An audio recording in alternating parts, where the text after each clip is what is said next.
What's going on, everyone? It's January 15th. It's Friday. It's time for another Red Friday update. Red Friday, remember everyone deployed. I'm using this day where some people actually think more about the military than others to talk more about VA loans. So today's update, I planned this last week. We're going to talk about how you get your offer accepted. But this video is going to be relevant whether you're a veteran or not.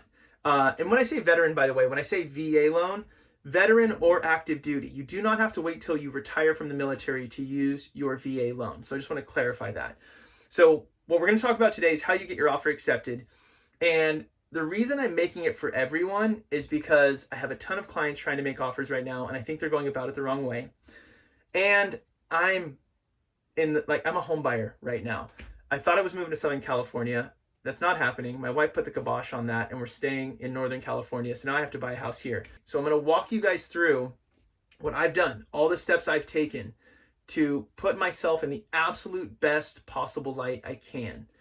And we're going to, so the beginning of this will be for everyone, and then the end will be specific to using your VA benefit, because the reason that I kind of separate the two is everything I'm going to say is going to apply regardless of the type of loan program you're going to use. The very end is realtors, gosh, I hate to say it, most of them they're ignorant to how VA loans work. And I don't mean ignorant as a negative term, it's just a lack of understanding. Perception is reality, right? So their last experience is what reality is. And we have to, or not we, I as the lender have to overcome that. So we're going to talk about what you should be doing to get your offer accepted in a very competitive market. And we're going to talk about VA specific, what you have to add to that when you're using your VA benefit. So, enough about you. Let's talk about me. So here's the deal. I'm making an offer on a home next week. They got our attention. Everything looks great. Perfect location. So it checks every single box we've ever had. And I didn't even have a checklist because I didn't want to live here anymore. But this house checks every single box for us. So I have to win. But I don't have the money to be the highest price. It is what it is. And I think a lot of us are in that situation where we don't have, millions of dollars to just throw at a house if we love it. There are people that do. I'm not one of them. So I'm going to show you guys what I'm doing, and then we're going to get more specific to the veterans. So going into this, I'm researching a lot, and it might seem stalker status, but I'm doing a lot of research to make sure I present my family and our offer in the best light possible. You have to start with the seller. It doesn't matter what I want. I want the house for the least amount of money possible. That's not going to happen. So what does the seller want? I have to make it about them, not about me. And you guys need to do the same thing when you're planning your offers. So I've done a lot of research. I've asked the listing agent, what's your seller doing? Where are they moving to? Do they want a short close? Do they want a long close? What's ideal for the seller? You have to start there. And if you're working with a great realtor, they're going to do that for you. You don't need to do that. But because of what I do for a living, I'm taking these steps just to eliminate variables. Everything I do is eliminate variables. I want to make sure that if I do lose, that I can lose with confidence, meaning I didn't leave a box unchecked. It wasn't, what if I had done this one thing, would it have made a difference? And that's what I've always done for my clients. So all I'm doing for myself is the same thing I've done for all of my clients over the last 4 years while it's been like this. And then offer. So the lender is the biggest variable in the transaction. The reason that sellers and listing agents love cash offers is because there's not a lender in the mix to screw it up. You have to make sure the team you've chosen, your realtor and your lender, are the best at what they do. You have to have the best teammates. So if you're going to go into it, make sure that your lender and your realtor are advocating for you. We have to make your offer stand out in a crowd. So you have to go into it with that mindset of, I need the best teammates to get this done for me. So that's really the most important part. And then contingency. So this has become a big deal. Contingency is basically an out, and there's typically 3 of those. You have your loan contingency, meaning if you don't like the loan or the loan doesn't work, you can walk away. Appraisal contingency, if it doesn't appraise, you can walk away. And inspection contingencies, meaning we're going to do a home inspection, and if we find there's termites, there's this, there's that, whatever, if I don't like what's on the inspections, I can walk away. And when I say walk away, it means I get my deposit back. So you have to put up 3% of your purchase price when you get into contract. So just to use $1 million price for a round number, if I am in contract for $1 million, I need to put up $30,000. These three options, appraisal contingency, inspection contingency, and loan contingency, give me 3 ways to get my money back. Well, sellers don't like that you have 3 ways to get your money back. It's risk to them, right? So you could be in contract, and if you have 14-day contingencies, that means you could go 2 weeks into this escrow and walk away, and they have to start all over. So again, look at it from the seller's perspective. So my goal is to say no loan, no appraisal, no inspections. A lot of sellers are doing inspections up front. And to segue to VA for just a second here, if you're a veteran or active duty, doesn't matter, if you're using your VA benefit, most times the sellers, if they do inspections, they're going to include the termite report. That termite report is key for a VA loan because Section 1 items, which can be termites, fungus, call it health and safety. Any health and safety issues, termite, fungus, anything like that, those have to be cleared before you can close. So you want to look at the termite report to make sure the property you're offering on fits a VA loan. Now, due to COVID, the VA is not requiring Section 1 items to be cleared prior to closing. The VA says you get a year to fix those, but they make us, the lender, responsible for making sure they were cleared. How are we supposed to manage all of that?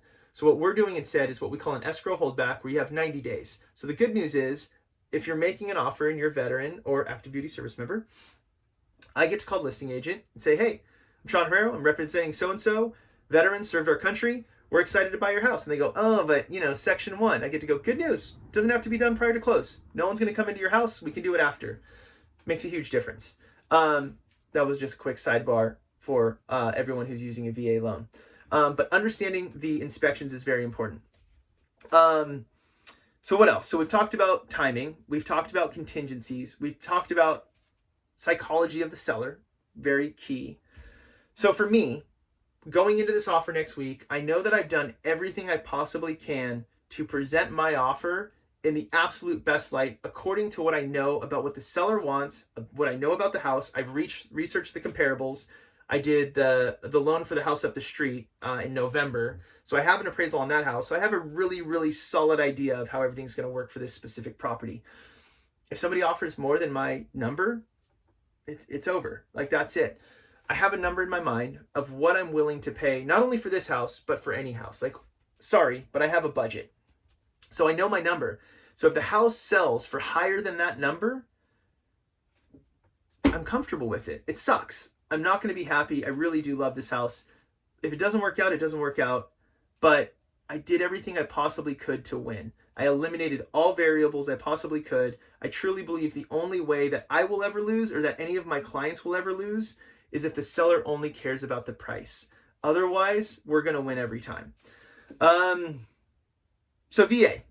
It's already covered inspections. Going back to what would I add to that if somebody's making an offer with a VA loan?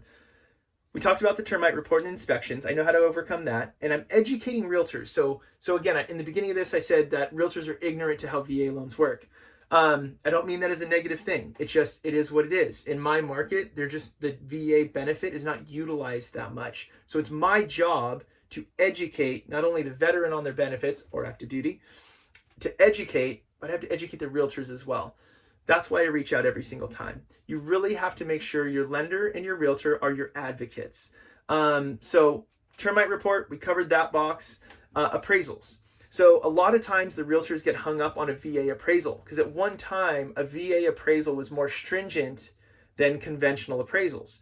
Well, it's not that way anymore. Whether it's a conventional loan, an FHA loan, or a VA loan, all appraisers have to do what we call a visual inspection. So if they see something negative, like dry rot on a windowsill, that used to only be called out by VA and FHA appraisers, but now it's called out by everyone. My job to explain that to the realtor because they probably don't know. So as soon as I explain to them that a VA offer is actually stronger than a conventional offer, and I'll explain why in a minute, but the termite report due to COVID is a non-issue. It's no different than a conventional loan because we can do it after the fact. The appraisals are all the same these days. Doesn't matter. That's a level playing field. The biggest reason a VA offer is more beneficial than conventional is veterans, active duty, whoever's using a VA loan, you don't have to put money down. So if we use $1 million price point and I'm a civilian, I have to put 20% down. Let's just say I have to put 20% down on that for a jumbo loan. Well, shoot, that doesn't work. I got to go higher than that. I'm just going to use $1 million to keep it simple. Nobody, if you're a lender or realtor, don't tell me that the loan limits are now $822,000. I know. I just need to use a round number. So for argument's sake, let's say that on $1 million purchase price, civilians using conventional loans or jumbo loans have to put 20% down.